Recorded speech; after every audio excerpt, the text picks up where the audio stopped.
Book of एस्फर के episode 339 में आपका स्वागत है। हमारी स्टार्टिंग वहीं से होती है जब उसने लात मारी थी। वो कहता है कि मेरी जो एम्प्टी क्लाउड आर्ट है वो स्पीड पे बेस है।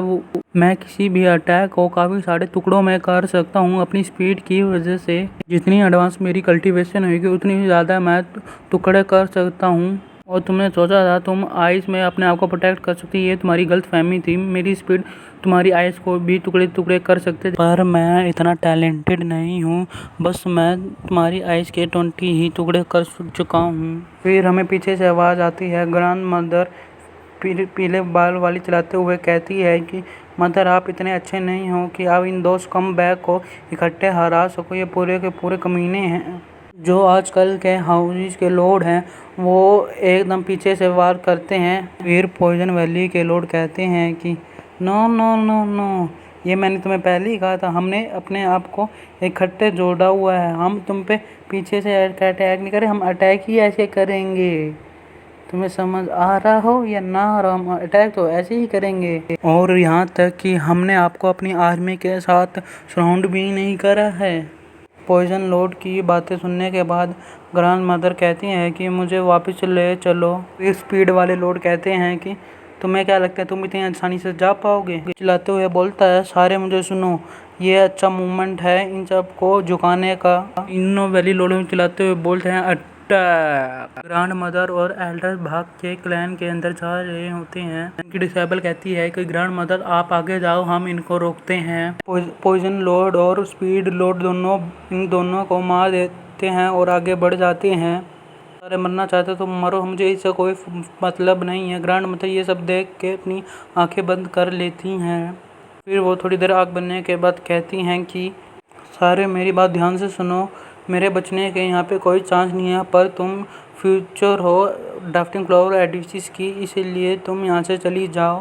तुम सारे विड्रॉन कर लो और आयरिस को एडिफिस लॉर्ड बनने दो, और मैं इनको रोक के रखती हूँ। नीले बाल वाली कहती है, ग्रैंड मदर तुम ऐसा नहीं कर सकती, तुम बेवकूफ़ लड़कियाँ, तुम्हें यह नहीं दिख रहा हमारे सामने क्या है। जल्दी से जाओ और वेट करो, हम भी अटैक करेंगे तब हमारी स्पॉट आएगी। सारे ग्रैंड मदर चिल्लाने लगते हैं। फिर ग्रैंड मदर धीरे से कहती है कि तुम सिली गर्ल्स, मैं ड्राफ्टिंग फ्लावर एडिफिस को तुम्हारे ऊपर छोड़ती हूँ। फिर पॉइजन लॉर्ड कहते हैं कि जो बीजिंग पहले तुम्हें अपना ध्यान रखना चाहिए। ग्रैंड मदर चलाते हुए कहते हैं कि यान बू गोंगली रूफेंग, जब तक इस शरीर में एक सांस भी है तुम ड्राफ्टिंग फ्लावर एडिफिस के क्लैन में एक पाँव भी नहीं रख सकते। बोलकर ग्रैंड मदर अपना डिफेंस शुरू कर देती हैं। फिर दोनों बोलते हैं कि तुम मरो, हमें क्या। फिर ग्रैंड मदर अपने डिफेंस के साथ अपने अटैक भी कर रहे होते हैं। फिर बहुत बड़ा एक्सप्लोजन होता है।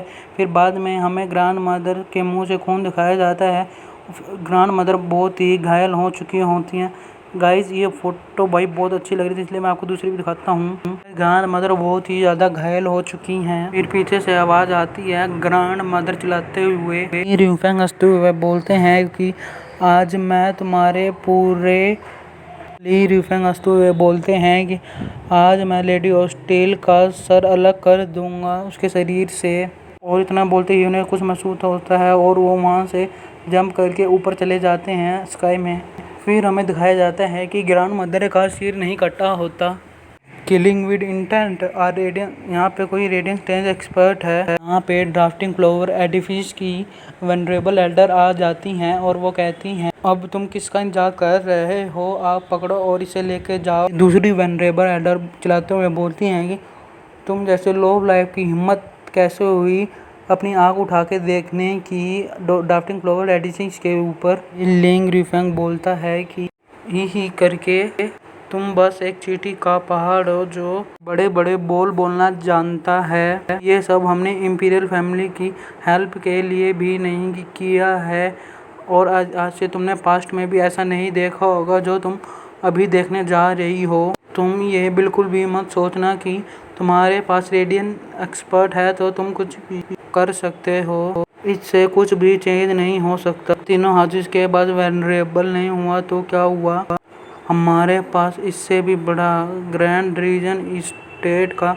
वनरेबली एल्डर है हमारे पीछे। वो एल्डर हंसते हुए बोलता है कि हाँ तुमने सही कहा, हम ही इसी सीन के पीछे हैं। ये बात सुनकर तीनों की तीनों हैरान हो जाती हैं।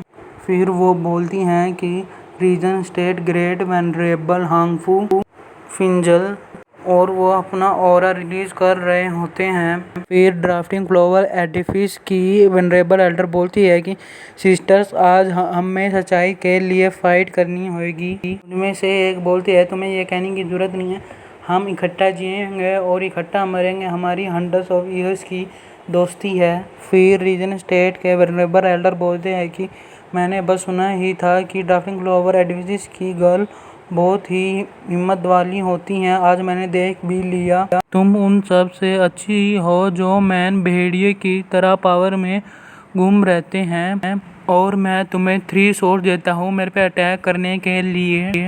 देखा तुमने मैं कितना काइंड हूँ। फिर उसके बाद मुझे कोई भी मत कहना, थोड़ी बहुत मर्सी के लिए भी। अच्छा, थैंक यू तुम्हारी कंसिडरेशन के लिए सर, हम खुशी से आपके ऑफर को एक्सेप्ट करते हैं। ना बोलते ही ये तीनों अपने हाथ जोड़ लेते हैं और अपनी पावर को एक जगह इकट्ठा करने लगते हैं। ये देख के वेनरेबल एल्डर बोलते हैं कि कंबाइन मार्शल आर्ट ये बनता देख। वो कहते हैं कि मैंने कभी नहीं सोचा था कि तुम सारे एक ही दूसरे में मिल जाओगे और तुम्हारा सेम हार्ट और सेम माइंड होगा एक ही वक्त पे। ड्राफ्टिंग की वेनरेबल अपना अटैक कर देती हैं वेनरेबल एडलर पे। उनका आइस फिनिक्स होता है, वो उनकी तरफ जा रहा होता है और इन स्टेट के ग्रेट वेनरेबल अपनी पावर रिलीज कर देते हैं। इसके साथ हमारा एपिसोड खत्म हो जाता है। दोस्तों, जो फैन आपसे कहना चाहते हैं कि अगर आपने चैनल को सब्सक्राइब नहीं किया है तो कर दो, वरना मैं आपके ड्रीम में आके तुम्हें भी तबाह कर दूंगा। कि जो मेरी बात को नहीं मानता है, तुम जानते हो मैं क्या कर देता हूँ, प्यार से नहीं तो पावर से। और वीडियो अच्छी लगी तो वीडियो को लाइक कर देना और कमेंट भी कर देना। और जो फैन तुम्हारा थैंक यू करता है।